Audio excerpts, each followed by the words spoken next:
Alice Paul, a woman from a simple town but with big plans.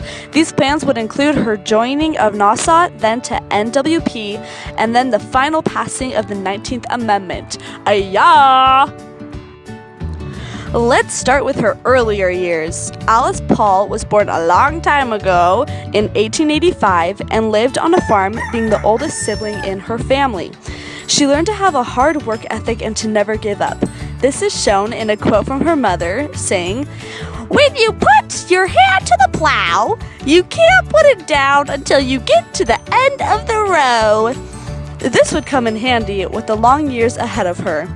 Alice Paul also was an excellent student who loved to read and play on many of the different sport teams offered at her schools. Alice Paul grew up in the Quaker religion, which has a central belief in equality. They believed that woman should be equal to man. With this belief, Alice received an education in biology from Swarthmore College, and was taught by the leading females of the day. With joining student government, Alice was known for her skills and getting jobs done. She was dependable and would never give up. She was inspired by past suffragettes such as Susan B. Anthony and Lucretia Mott. At this time, however, Alice had no idea what would be coming her way shortly. Alice Paul was not quite a suffragette yet until she went to England. While in England, she was walking by Pinkhurst women shouting about women's suffrage. This particularly intrigued Alice, so she stopped. Alice joined then this particular women's suffrage group, and with them, she went on protests and personally broke 48 windows and was put in prison on several occasions. Can I get a Red Bull? Sometimes I wonder if her parents knew about this. However, with these new ideas from England, Alice Paul wanted to bring them back to America. She was determined to reshape society and help women to gain their vote.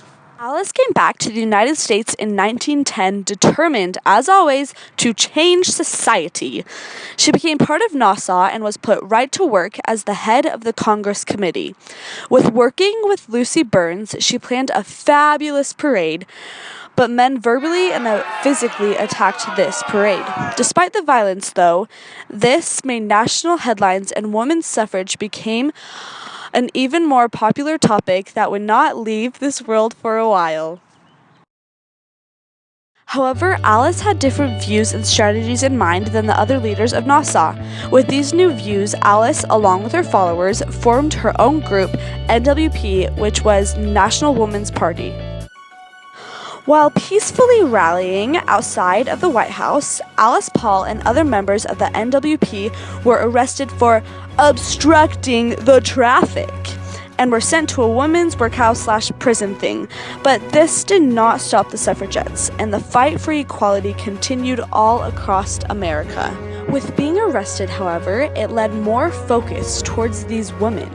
While in prison, Alice Paul and her friends wanted a fair trial, and the conditions were terrible, so they went on hunger strikes, which caused even more problems. The media got around to the terrible conditions in these prison cells, and people were furious on the way they were treating the women. The president also got word and ordered the release of the suffragettes. These demands for the release of the women brought on more support for the women's suffragette movement. With these new supporters of the women's movement, Wilson also changed his views. He totally made a 180 and started to support the women to gain their suffrage. In 1919, both the House and the Senate passed the 19th Amendment, and now it was up to the ratification in all the states. After many had passed this amendment, an indecisive Tennessee representative was not for this amendment. However, he received a heartfelt letter from his mother asking him if he would support women's rights.